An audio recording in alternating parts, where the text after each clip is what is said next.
So here we have the latest model VW Golf, and this isn't the hardest one, but what you learn on this one, you can take with you to the harder models. So what makes this one especially annoying is if you look at the interior paneling, it just gets in the way. There's enough room to tuck your film, but I don't understand why it's so pronounced.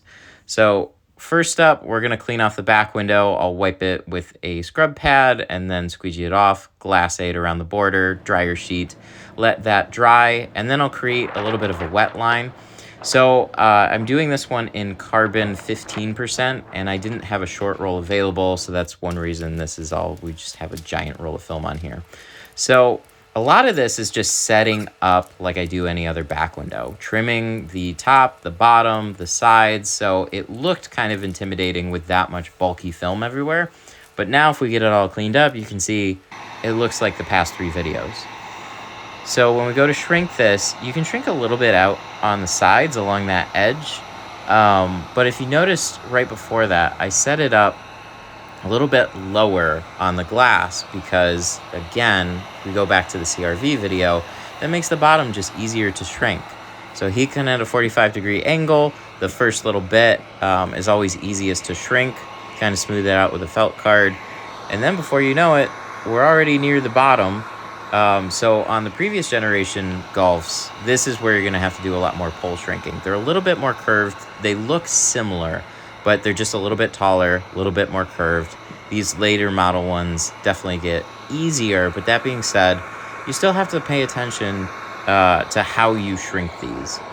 If I had more film on the bottom, it would have gave me a harder time. I decided to move that more upwards to the top. So after we go and shrink the driver's side of this, where you can see a little bit more of this pole shrinking action in the bottom corner, you're going to see how I approach the top edge a little bit differently from the bottom. But because we got so much space here, like, look, this is probably one of the best angles of just flattening out the film that I've given so far. So you can almost draw a straight line in most of the places, but I'm looking for wherever I can pull the film and flatten the whole thing out. Distributing the heat nice and evenly and getting all that film to kind of just like slowly relax along the glass. And I haven't even hardly used the felt card yet. Now we're going to kind of gather all our excess film down towards the bottom, smooth it all out. Look at that. Almost perfect, but we're not quite done yet. Keep this corner going a little bit more, just so we're past that line. Like to get nice and close at the very edge. Bam. So up in this top corner, if you just pinch that film up there, you're going to have a hard time. But you can see I'm almost swiping out on the right side of that corner. You can kind of get away with shrinking out on some edges. This is where I say don't create a super defined H pattern. Use some of that to your advantage. You'll start to shrink it, and then you notice some of that film can just be pushed out to smooth it out straight over on the right-hand side. Or if you're on the driver's side, it would be the left-hand side. But over on the side of that edge, so we're not shrinking the edge per se, but we're just kind of getting it super, super close. It's kind of a hard thing to explain exactly how it works, but these are 2 really, really good examples here, one on each corner, where you can see I'm just kind of like heating up the side of the glass, bringing the rest of the material up flat with it. And then we get back to that corner and kind of like smooth the rest of it out. And before you know it, we don't have hardly any film bunched up in that top corner anymore, making this window look like a breeze. Because it's, you know, if you just make those slight adjustments to your shrink, this window is really, really straightforward to do. Honestly, for me, the harder part is always the installation because I don't like to remove any of the paneling.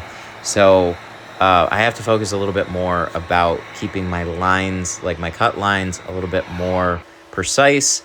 So on this, I'll go exactly in half of the glass aid line. Just take my time to make sure it's nice and straight. Re-shrink all my edges too. That always helps after I pull the glass aid line.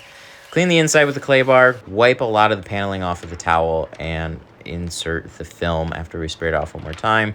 You can see you kind of like fold it up where there's the center, there's a lot more bulk film there. I kind of roll it as smoothly as I can, so it's kind of just rolled inwards.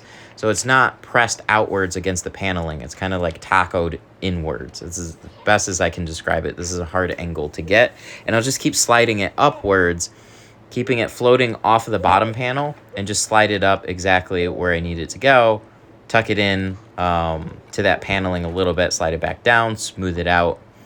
And before you know it, we are squeegeeing everything out. And from this point, it's very straightforward. If you didn't brush up on the paneling, cleaned everything off nice, and got that film in there, then you should have a nice, pretty back window with very minor touch-ups. So thanks for watching.